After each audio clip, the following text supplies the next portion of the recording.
আসসালামু আলাইকুম। সবাইকে ওয়েলকাম করছি ক্রিপ্টোকারেন্সির আজকের গুরুত্বপূর্ণ মার্কেট আপডেট ভিডিওতে।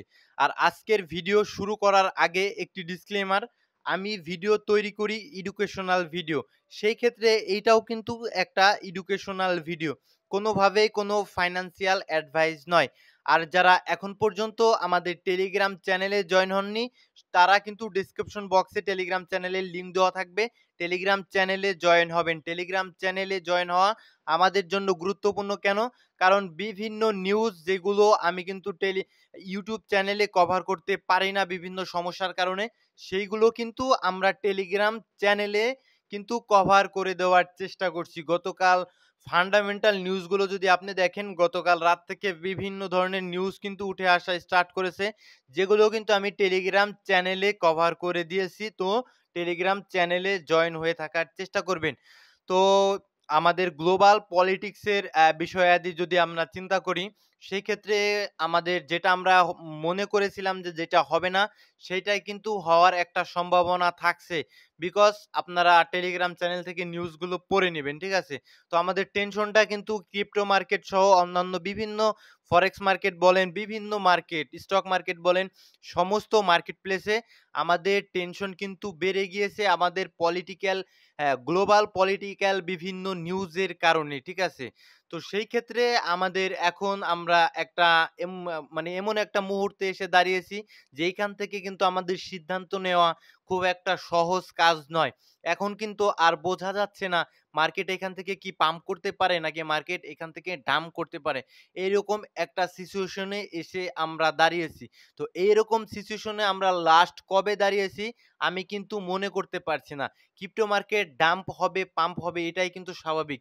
বাট এখন আমাদের সিচুয়েশনটা একটু অন্য ধরনের। আপনারা অবশ্যই টেলিগ্রাম চ্যানেলে যাবেন এবং সেখান থেকে নিউজগুলো কিন্তু আসলে পড়ে নেওয়ার চেষ্টা করবেন। সেখানে কিন্তু আমি বাংলায় ট্রান্সলেট করে একদম আপনাদের বুঝার সুবিধার্থে নিউজগুলো কভার করে দেওয়ার চেষ্টা করি। ঠিক আছে? সুতরাং ফান্ডামেন্টাল নিউজগুলো আমি আমার কাছে খুব একটা ভালো বলে মনে হচ্ছে না। সেটা কিন্তু আমাদের আরো মোটামুটি মাসখানেক ওয়েট করা লাগতে পারে, যে যদি কোনো ভালো নিউজ উঠে আসে সেটাও কিন্তু আমরা টেলিগ্রাম চ্যানেলের থ্রুতে জানিয়ে দেওয়ার চেষ্টা করব। ঠিক আছে? টেলিগ্রাম চ্যানেলে জয়েন থাকলে আপনি ইনস্ট্যান্ট কিন্তু ডিসিশন নিতে পারবেন। এখন যদি আমরা লিকুইডেশনে আসি, ২৪ ঘন্টায় দেখতে পাবো ৭১৭ মিলিয়নের কাছাকাছি মানুষ কিন্তু এই ৭১৭ মিলিয়ন ডলারের লিকুইডেশন কিন্তু মার্কেট নিয়ে নিয়েছে। যার ভিতরে ম্যাক্সিমামই কিন্তু লং পজিশন ছিল। ৬২৯ মিলিয়ন ডলারের মতো লং পজিশন ছিল এবং ১,৭৮,০৩২ জন ট্রেডার কিন্তু লিকুইডেট হয়ে গিয়েছে ২৪ ঘন্টায়। ঠিক আছে? সো এইখান থেকে বোঝা যায় আমাদের কিন্তু আসলে অল কয়েন গুলো সহ পুরো ওভারঅল ক্রিপ্টোকারেন্সি মার্কেটের অবস্থা খুব বেশি আমার কাছে ভালো মনে হচ্ছে না। আমরা সিম্পল এই লিকুইডেশন থেকেই বুঝতে পারি যে মার্কেট ভালো রকমের একটা কারেকশনে চলে গিয়েছে এবং অল কয়েনগুলোর কথা যদি বলেন, ম্যাক্সিমাম অল কয়েন এই নিউজগুলোর কারণে বিটকয়েন যতটা না ক্রাশ করেছে তার চাইতেও বেশি আমাদের যেগুলো ভালো, ভালো অল্ট কয়েন গুলো রয়েছে সেগুলো কিন্তু আসলে ডাউনফল করেছে ম্যাক্সিমাম অল্ট কয়েন গুলো। সো অল্ট কয়েন গুলোতে আসলে আমাদের অনেক নিচে চলে এসেছে। আমাদের এক্সপেকটেশন এর চাইতেও অনেকটা নিচে অল্ট কয়েন গুলো চলে এসেছে। এখন অল্ট কয়েন গুলো আমার কাছে পার্সোনালি মনে হচ্ছে রিটেলার ক্যাপিচুলেশন এর কাছাকাছি আমাদের অল্ট কয়েন গুলো চলে এসেছে। রিটেলার ক্যাপিচুলেশন কি? রিটেলার ক্যাপিচুলেশন হলো যেই টাইমটায় আসলে রিটেল ট্রেডার মার্কেটে খুব একটা বেশি থাকে না। অলমোস্ট আমার কাছে পার্সোনালি মনে হচ্ছে অল্ট কয়েন গুলো থেকে রিটেল ট্রেডার অলরেডি কিন্তু মার্কেটে থেকে অলরেডি আউট হওয়া স্টার্ট করে দিয়েছে। ঠিক আছে? ধৈর্যের সীমা মানুষের আসলে ভেঙে যাচ্ছে। ঠিক আছে? অল্ট কয়েন গুলো যেই আ পারফরম্যান্স আসলে আমাদের মার্কেটে করছে। ফিয়ার এবং গ্রিড ইন্ডেক্সের কথা যদি বলেন, সেক্ষেত্রে আমরা দেখতে পারবো মার্কেট ফিয়ার মোডে চলে গিয়েছে।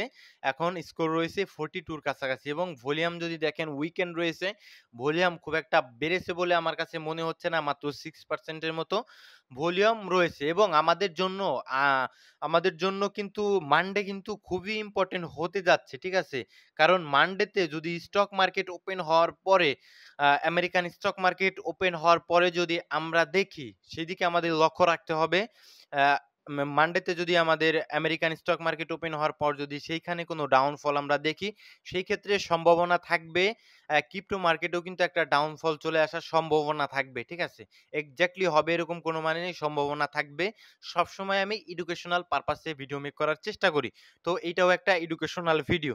এখন আমরা যদি আসলে অল কয়েন সিজন ইন্ডেক্সে আসি, সেই ক্ষেত্রে আমরা সকলেই জানি অল কয়েন সিজন ইন্ডেক্সে যখন 75 এর উপর স্কোর থাকে সেটাকে আমরা অল কয়েন সিজন বলি, এবং এর নিচে যখন থাকে সেটাকে আমরা সরি এবং যদি 50 এর নিচে থাকে সেটাকে আমরা নিউট্রাল বলি, এবং যদি আমাদের 20-25 এর নিচে থাকে সেটাকে আমরা অল কয়েন সিজন বলতে পারি না। এখন আমরা দেখতে পাচ্ছি অল কয়েন সিজন ইন্ডেক্সে স্কোর রয়েছে 12, দ্যাটস মিন এখন আমি কি করব, এটা আমাকে ইন্ডিকেট করছে যে অল কয়েন গুলো খুবই নিচের দিকে আছে। অল কয়েন সিজন ইন্ডেক্স আমাকে আসলে ইন্ডিকেট করছে। ঠিক আছে? সেই ক্ষেত্রে আমি পার্সোনালি হয়তোবা ভালো কয়েনগুলো আমার নিজের পোর্টফোলিওতে আমি নিজে এড করতে পারি। দেন যখন আবার আরো অল কয়েন সিজন ইন্ডেক্স নিচের দিকে নামবে, তখন আমি হয়তোবা ডিসিএ করার চেষ্টা করব, এবং উপরের দিকে যখন অল কয়েন সিজন আবার 75 এর কাছাকাছি যাবে, তখন হয়তোবা আমি ওইখান থেকে বের হয়ে যাওয়ার চেষ্টা করব। কোনোভাবেই কোনো ফাইন্যান্সিয়াল অ্যাডভাইস কিন্তু নয়, এটা কিন্তু এডুকেশনাল ভিডিও। ঠিক আছে? So all coin season index আমাদের করছে যে অল কয়েনগুলোর অবস্থা ভালো না, অনেক নিচে রয়েছে, রাইট? এখন আমাদের এই পয়েন্টে আমরা বিটকয়েন নিয়ে একটু অ্যানালাইসিস করার চেষ্টা করব, টেকনিক্যাল অ্যানালাইসিস। তো বিটকয়েনের স্ট্রাকচার আমাদের এখনো বলছে যে বিটকয়েন আপ ট্রেন্ডে রয়েছে। সো আপ ট্রেন্ডে রয়েছে, ঠিক আছে, একটা পুল ব্যাক নিয়ে এই যে আমাদের যে এখানে একটা জোন ছিল, আমি যদি একটু মার্ক করে দেখাই, এই জোনটা যদি একদম উপরের দিকে চলে একটা ব্রেক অফ স্ট্রাকচার দিত, সেই ক্ষেত্রে আমরা বলতে পারতাম যে মার্কেটের মোমেন্টাম ভালো। বাট সেটা কিন্তু করেনি, সেখান থেকে নিচে চলে এসেছে। তার মানে আমাদের এটা ইন্ডিকেট করে মার্কেটের মোমেন্টাম খুব একটা ভালো না, উইক। ঠিক আছে? এখন এইখানটাতে যদি আপনারা কিছু লিকুইডেশন এরিয়া আমি মার্ক করার চেষ্টা করি, তাহলে এইখানটাতে কিছু লিকুইডেশন ছিল মার্কেটের মানুষের স্টপ লস এর নিচেও কিন্তু ছিল। ঠিক আছে? সেইখান থেকে এক্স্যাক্টলি এখানে কিন্তু ট্যাপ করেছে, যেটা আমাদের টেলিগ্রাম চ্যানেলে দেওয়া ছিল অনেক আগে। এক্স্যাক্টলি এটা ট্যাপ করে কিছুটা উপরের দিকে ওঠার চেষ্টা করেছিল, দেন কিন্তু আবার নিচের দিকে এসেছে। এবং আরেকটা লিকুইডেশন এরিয়া আমি মার্ক করব আজকে, দেখুন এটা কিন্তু আমার খেয়াল ছিল না, এর নিচেও কিন্তু ছোট স্টপ লস মানুষের থাকবে এই বডিগুলোর উপরে। এখানে যে বডিগুলো দেখতে পাচ্ছেন ইকুয়াল বডি, এই বডিগুলোর নিচে কিন্তু মানুষের কিছুটা স্টপ লস ছিল, যাদের খুব একটা বড় রকমের ফান্ড নেই। কিন্তু যাদের মার্কেটে যে সমস্ত হোয়েলসদের অথবা বড় ট্রেডারদের বড় রকমের ফান্ড থাকে, তাদের স্টপ লস কিন্তু এই জোনটার নিচে থাকার আসলে প্রবণতা বেশি থাকে, তারা এর নিচে স্টপ লস দিতে কিন্তু স্বাচ্ছন্দ্য বোধ করে। সেই ক্ষেত্রে এইটা আমাদের ইন্ডিকেট করছে যে মোটামুটি কিছুটা লিকুইডেশন নিয়েছে, যেটা আমরা আসলে লিকুইডেশন থেকেও দেখতে পাচ্ছি যে লং পজিশনের মোটামুটি $630 মিলিয়ন লিকুইডেড আসলে মার্কেট নিয়েছে, যেটা আমরা আসলে বিটকয়েনের চার্ট থেকেও দেখতে পারি। এখান থেকে একটা লিকুইডেশন মার্কেট নিয়েছে, এবং এক্স্যাক্টলি আরো কিছুটা লিকুইডেশন আমাদের এই জোনটায় থাকবে, কিন্তু 1 লক্ষর কাছাকাছি যে একটা জোন আমাদের এখানে মার্ক করা, সেখানে থাকবে। যদি এর নিচে ভাই মার্কেট কোনোভাবে ক্যান্ডেল ক্লোজ দেয়, সেই ক্ষেত্রে আমাদের পরবর্তীতে মার্কেটে ডেইলি টাইম ফ্রেমে আমরা আবার বেয়ারিশ মোডে চলে যাব। সেই ক্ষেত্রে মার্কেট কি করবে, লোয়ার হাই ক্রিয়েট করবে, এইভাবে লোয়ার হাই ক্রিয়েট করার সম্ভাবনা থাকবে, লোয়ার লো এবং লোয়ার হাই ক্রিয়েট করার সম্ভাবনা মার্কেটে থাকবে, এবং নিচের দিকে আমাদের বিটকয়েনের যে সিএমই গ্যাপটা রয়েছে, সেইখানে হয়তোবা মার্কেট আসলেও আসতে পারে। ঠিক আছে? সেটা কন্ডিশন কি? সেটার কন্ডিশন হলো এর নিচে যদি ক্যান্ডেল ক্লোজ দিয়ে দেয়, সেই ক্ষেত্রে। আদারওয়াইজ এখন পর্যন্ত বিটকয়েনের স্ট্রাকচার কিন্তু এখন পর্যন্ত আমার কাছে বুলিশ মনে হচ্ছে। এবং বিটকয়েনের ডমিনেন্স, যেটা আমাদের জন্য সবচাইতে ইম্পর্টেন্ট একটা বিষয় হয়ে দাঁড়িয়েছে আমাদের এই মুহূর্তে, বিকজ আমাদের অল কয়েনগুলো খুবই ব্লিডিং করছে, অল কয়েনগুলো অনেকটা নিচে পড়ে যাচ্ছে। ঠিক আছে? সো এই কারণে আমি প্রতিটা ভিডিওতে মাঝে আপনাদের স্মরণ করে দেওয়ার চেষ্টা করি, মার্কেটে যতই আর কি ভালো পজিশন থাকুক, মার্কেটে মোমেন্টাম যত ভালোই থাকুক, এখন তো মার্কেটের মোমেন্টাম ভালো নয়। মার্কেটে যখন মোমেন্টাম ভালো থাকে, সেই মুহূর্তেও কিন্তু আপনাদের অনেক ডলার হাতে রাখা উচিত, সম্পূর্ণটাই মার্কেটে ইনভেস্ট করে দেওয়া উচিত না। তাহলে কি হয়, যখন এই ডমিনেন্সটা আমার পার্সোনাল টার্গেট রয়েছে যদি 70-এর কাছাকাছি গিয়ে পৌঁছায়, যেটা আমাদের গত যে সাইকেলে ছিল, সেই সাইকেলে কিন্তু অলমোস্ট দেখতে পাচ্ছেন আমরা ৭৩ এর কাছাকাছি থেকে কিন্তু দেন ডমিনেন্সটা ফল ডাউন করেছি এবং আমাদের ডমিনেন্সটা ফল ডাউন করার ফলে দেন আমরা তখন অল্ট কয়েনগুলোর পাম্প পেয়েছিলাম। তো এই সাইকেলেও যদি আমাদের এরকমটা হয় ৭০-৭৩ এর কাছাকাছি যদি বিটকয়েন ডমিনেন্সটা যায়, সেক্ষেত্রে অল্ট কয়েনগুলো ফল ডাউন করার সম্ভাবনা থাকবে এবং যদি অল্ট কয়েনগুলো ফল ডাউন করার সম্ভাবনা থাকে ভাই, সেক্ষেত্রে আমরা হয়তোবা ওই সমস্ত জোনে গেলে ডিসিএ মেথড এপ্লাই করতে পারি। সেক্ষেত্রে আমাদের এভারেজ কস্টটা কমে আসতে পারে। এই কারণেই বলি যে ডলার সবসময় কিছুটা হাতে রাখার চেষ্টা করবেন, ঠিক আছে? কোনোভাবেই ফাইন্যান্সিয়াল কোনো অ্যাডভাইস নয়, এডুকেশনাল পারপাসে ভিডিও মেক করার চেষ্টা করি আমি, ঠিক আছে? সো এখন ডমিনেন্সকে অ্যাকচুয়ালি উইকলি টাইম ফ্রেমে বলি, যদি আমরা উইকলি টাইম ফ্রেমে দেখি, ডমিনেন্স দেখতে পাচ্ছেন? এখন পর্যন্ত স্ট্রাকচার শিফটিং আসেনি ভাই, দেখছেন? কিছুটা কারেকশন নিয়েছিল ডিসেম্বরের দিকে, যার কারণে আমরা অল্টকয়েনগুলো পাম্প পেয়েছিলাম। এখন এরকম কারেকশন, এই যে একটা উইক দেখতে পাচ্ছেন যে কারেকশন নিয়েছিল, যার কারণে আমরা অল্টকয়েনগুলোতে আবার পাম্প পেয়েছিলাম এবং আপনারা ফোমোতে এন্ট্রি করেছিলেন, ঠিক আছে? রাইট? এখন আমাদের উইকলি টাইম ফ্রেমে বুলিশ, ডেইলি টাইম ফ্রেমে আবার বুলিশ মোডেই কিন্তু অলরেডি চলে গিয়েছি স্ট্রাকচার যা আমাকে বলছে, ঠিক আছে? এখন অ্যাকচুয়ালি আসলে এখানে একটা বেয়ারিশ অর্ডার ব্লক ছিল, সেটা কেউ কিন্তু রেসপেক্ট করেনি। এটা কিন্তু ইনভ্যালিড হয়ে গিয়েছে, ঠিক আছে? সো এখন আমাদের কি হচ্ছে? এখন আর ভাই এখন কি বলবো আর? এখন উপরের দিকে চলে গেলে আর কিছু করার নেই। আমাদের ওয়েট করা ছাড়া এখন আর আমি কোনো উপায় দেখছি না। টোটাল 3 তে যদি আসেন, টোটাল 3 ও আমাদের জন্য অত্যন্ত ইম্পোর্টেন্ট। এটা আমাদের সমস্ত অল্ট কয়েনগুলোর আসলে কি? সমস্ত অল্ট কয়েনগুলোর মার্কেট ক্যাপ। যদি এইখানটাতে দেখেন অলরেডি আমাদের যে একটা ইম্পোর্টেন্ট জোন এখানটাতে, সো এই ইম্পোর্টেন্ট জোনেই কিন্তু রয়েছে, এটা একটা আমাদের অর্ডার ব্লক ধরতে পারেন, ঠিক আছে? সো এই জোনটাই কিন্তু প্রবেশ করেছে অলরেডি, নিচে একটা উইক দিয়েছে। এটা অ্যাকচুয়ালি অল্টকয়েন গুলো থেকে লিকুইডেশন নেওয়ার জন্য, ঠিক আছে? যাতে রিটেলারদের ক্যাপিচুলেশন করা যায়, ঠিক আছে? এবং এখন আনটিল এখান থেকে যদি উপরের দিকে উঠে আসে সেক্ষেত্রে ভালো। আর যদি নিচের দিকে ক্লোজিং দিয়ে দেয় লাইক বিটকয়েনের মতো, এর নিচে যদি এটা একটা হায়ার লো, ঠিক আছে? Major higher low. এই মেজর হায়ার লোর নিচে যদি কোনোভাবে ক্যান্ডেল ক্লোজ দিয়ে দেয়, দেখুন এখন পর্যন্ত কিন্তু ক্যান্ডেল ক্লোজ দেয়নি। যদি দিয়ে দেয় সেক্ষেত্রে বিপদ। আদারওয়াইজ কিন্তু এখান থেকে সম্ভাবনা থাকবে উপরের দিকে উঠে আসার। সেক্ষেত্রে উঠে আসলে আমাদের জন্য ভালো হবে। ইন্টারনালি যদি চিন্তা করেন সেক্ষেত্রে ইন্টারনাল স্ট্রাকচার বেয়ারিশ। এখন পর্যন্ত ইন্টারনাল স্ট্রাকচার বেয়ারিশই রয়েছে এবং এটাকে শিফটিং দিলে হয়তোবা আমরা আবার উপরের দিকে যাওয়ার একটা সম্ভাবনা থাকছে। ঠিক আছে? সো ইউটিউবে ভাই নিউজগুলো কভার করা অতটা সহজ নয়। ইউটিউব আসলে অনেক কষ্টসাধ্য একটা বিষয়। অনেক কিছু মেইনটেইন করে এখানে কথা বলতে হয় আমাদের। এখন আরো রুলস এবং রেগুলেশন অনেকটা আসলে হার্ড হয়েছে। যার কারণে আপনাদের আমি আসলে অনেক কিছু বলতে পারি না। এটা এক্সট্রিমলি আই এম সরি। তো ডট এবং গালা এই ২ টা কয়েনের কথা যদি আমি বলি, পোল্কা ডট এক ভাই প্রশ্ন করেছেন যে পোল্কা ডট, আসলে পোল্কা ডট লেয়ার ওয়ান এর একটা পুরাতন কয়েন যেটার পারফরম্যান্স আমরা ২০২১ সালের বুল মার্কেটে ভালো দেখতে পেয়েছিলাম, ঠিক আছে? এখন এই ২ টা নিয়ে আমাকে এনালাইসিস করতে বলেছেন। দেখুন একটা ওল্ড কয়েন সামনে বিয়ার মার্কেটে যদি আসে সেক্ষেত্রে হয়তোবা এই সমস্ত কয়েনের পারফরম্যান্স কম থাকার সম্ভাবনা থাকবে, ঠিক আছে? সম্ভাবনা থাকবে। ঠিক আছে? ফ্যাক্ট নয়, সম্ভাবনা।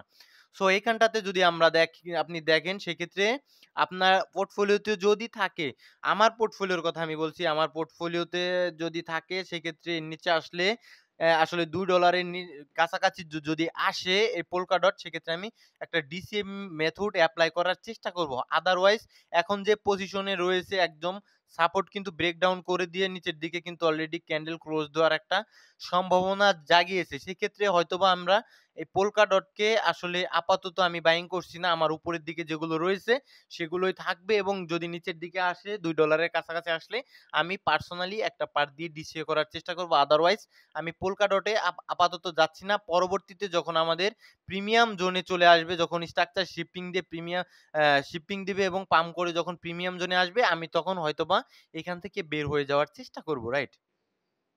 সো এই তো গেল পোল্কা ডটের অ্যানালাইসিস। দেন গালা কয়েনের অ্যানালাইসিস এর কথা যদি বলি, গালা কয়েন একটা গেমিং প্রজেক্ট, ঠিক আছে? এটা ২১ সালে ভালো পারফরম্যান্স করেছিল, যেটা আপনি যদি দেখেন মার্কেট ক্যাপ অলমোস্ট ২ বিলিয়নের উপরে ছিল। তখন সার্কুলেটিং সাপ্লাইও কম ছিল, যার কারণে এর প্রাইসটা একটু বেশি ছিল। আর আপাতত যদি দেখেন সেক্ষেত্রে এখন এটা নিয়ে আমি কোনো কিছুই বলতে পারছি না ভাই। অনেক নিচে পড়ে গিয়েছে, দেখুন এই যে এখানে একটা অর্ডার ব্লক ছিল। যদি আপনাকে একটু মার্ক করে আমি দেখানোর চেষ্টা করি চার্টে, সেক্ষেত্রে চার্টে আপনি দেখতে পারবেন এখানে একটা সুন্দর ভ্যালিড অর্ডার ব্লক ছিল। সো এই অর্ডার ব্লকটাকে কিন্তু ট্যাপ করে মার্কেট কিন্তু উপরে চলে গিয়েছিল গালা কয়েনের, ঠিক আছে? এখান থেকে যদি আপনি স্কেল টানেন সেক্ষেত্রে দেখতে পারবেন অর্ডার ব্লকটাকে টাচ করে 19% এর মতো একটা পাম্প দেখিয়েছিল। দেন কিন্তু আবার ফল ডাউন স্টার্ট করেছে। আপাতত আমি এর কোনো ইম্পোর্টেন্ট জোন দেখতে পাচ্ছি না। আদারওয়াইজ এই উইকটা ছাড়া কোনো ইম্পোর্টেন্ট জোন দেখতে পাচ্ছি না। তো এই জোনে আসলে আবার আমি এই গালা কয়েনের দিকে লক্ষ্য রাখবো যে গালা কয়েন আসলে কেমন বিহেভ করছে। ঠিক আছে? ভিডিও অত্যন্ত লং হয়ে যাচ্ছে। অতি সাবধানে ভিডিও তৈরি করছি তারপরেও অনেক লং হয়ে যাচ্ছে। ভাই নিয়ার ২ টা কয়েন বলা সম্ভব নয়। নিয়ার কয়েনের এরপর থেকে শুধু ফান্ডামেন্টাল নিউজ গুলো কভার করব ভাই, ঠিক আছে? আর টেকনিক্যাল নিউজ গুলো। আদারওয়াইজ কোনো ধরনের কোনো কিচ্ছু হবে না। নিয়ার কয়েনটা ফান্ডামেন্টালি যদি চিন্তা করেন নিয়ার কয়েনটা কি? What is near coin? AI ক্যাটাগরির একটা কয়েন, এআই নিয়ে কাজ করে নিয়ার কয়েন। এবং এর চার্টে যদি যান সেক্ষেত্রে আপনি দেখতে পাচ্ছেন যে আমাদের মানে আমাদের এই ২৩ এর পরে যখন লো ছিল, $১ এর কাছাকাছি ছিল। সেখান থেকে যে পাম্পটা দেখিয়েছিল, দেন পড়েছে, আবার পাম্প দেখিয়েছে, দেন এখন আবার নিচের দিকে পড়ে যাচ্ছে। এক্সাক্টলি কত নিচে পড়বে এটা কিন্তু আসলে কেউ বলতে পারবে না। এখন এর সাপোর্টের কাছাকাছি যদি আসে সেক্ষেত্রে হয়তোবা আমরা নজর রাখতে পারি নিয়ার কয়েনের ক্ষেত্রে। সাপোর্টের কাছাকাছি আসলে দেন হয়তোবা আমরা নজর রাখতে পারি। আদারওয়াইজ আপাতত কোনোভাবেই ডিসিএ অথবা কোনো বাইং কল কোনো কিছুই হচ্ছে না আপাতত নিয়ার কয়েনের ক্ষেত্রে। আর যদি আগের থাকে সেক্ষেত্রে আপনি নিজের রিস্কে নিজের রিসার্চে হয়তোবা রাখতে পারেন যদি পাম্প আসে সেক্ষেত্রে বের হয়ে যাওয়ার চেষ্টা করতে পারেন। ঠিক আছে? শিপ কয়েন ভাই মিম কয়েনের মতো রাখতে হয়। কাশপা লেয়ার 1 ক্যাটেগরির একটা আন্ডার ভ্যালুড কয়েন বলে আমার কাছে মনে হচ্ছে। কারণ লেয়ার 1 যে সমস্ত পারফরম্যান্স দেখায় কাশপা কয়েনটা সেই ধরনের পারফরম্যান্স দেখাতে পারেনি। যদিও এখানটাতে ইন্টারনাল স্ট্রাকচার শিপিং দিয়েছিল, এখানে এক্সটার্নাল স্ট্রাকচার শিপিং দিয়েছিল, উপরের দিকে গিয়েছিল। এখন সম্পূর্ণটাই কিন্তু আবার ব্যালেন্সে চলে এসেছে, নিচের দিকে চলে এসেছে। যদি একটা সাপ্লাই জোন আমাদের চার্টে স্মার্ট মানি অনুযায়ী আমি ড্র করার চেষ্টা করি, এটা আমাদের একটা সাপ্লাই জোন। যদি এখান থেকে উপরের দিকে উঠে আসে ভালো, আর আদারওয়াইজ যদি এখান থেকে পড়ে যায় সেক্ষেত্রে মার্কেটের কন্ডিশনের কারে কোনো কিছুই বলা যাচ্ছে না। ঠিক আছে? অমনি মার্কেট ক্যাপ কমে গিয়েছে ভাই। অমনি থেকে মানুষজন আসলে বের হয়ে গিয়েছে। বড়, বড় ট্রেডাররা বের হয়ে গিয়েছে। আপাতত শিট কয়েনের মতো পারফরম্যান্স করছে। পরবর্তীটা বাকিটা আল্লাহ ভরসা কি করে। আ পরবর্তীতে দেখা যাবে। আরবি ট্রাম ভাই শুধুমাত্র আরবি ট্রাম লেয়ার 2 ক্যাটেগরির একটা কয়েন বলবো এবং ইথেরিয়াম ভালো করলে হয়তোবা আরবি ট্রামও ভালো করতে পারে। বিকজ ওই সময় আরবি ট্রামের আসলে ইথেরিয়ামের গ্যাস ফি বাড়লে আরবি ট্রামেরও কিন্তু পারফরম্যান্স বৃদ্ধি পাবে। আরবিট্রামের প্রতি মানুষের চাহিদা বৃদ্ধি পাওয়ার সম্ভাবনা থাকবে। সেক্ষেত্রে পরবর্তীতে হয়তোবা আরবিট্রাম ভালো করার সম্ভাবনা থাকবে। ঠিক আছে? কোনোভাবে ফাইন্যান্সিয়াল কোনো অ্যাডভাইস নয়। ইথেরিয়াম ভালো করতে হবে। ফাইল কয়েন এটা আসলে এআই ক্যাটেগরির স্টোরেজ ক্যাটেগরির একটা কয়েন। ঠিক আছে? ফাইল কয়েন আপনি রেখেছেন কোথায়? আপাতত যদি দেখেন চার্টে আমাদের কত নিচে চলে এসেছে। আপাতত কোনো চার্টই নেই নিচের দিকে। নিচের দিকে কোনো চার্ট নেই, শুধুমাত্র একটা লিকুইডেশন এরিয়া রয়েছে। এর নিচে আসলে পরবর্তীতে বোঝা যাবে যে আসলে ফাইল কয়েন কি করবে। তো ভালো থাকবেন সকলেই, সুস্থ থাকবেন। দেখা হচ্ছে আগামীর কোনো ভিডিওতে। আপনারা টেলিগ্রাম চ্যানেলে অবশ্যই জয়েন থাকার চেষ্টা করবেন। সেখানে আমি ইনস্ট্যান্ট আপডেট দিব এবং মন খুলে কথা বলব। ঠিক আছে? সকলে ভালো থাকবেন।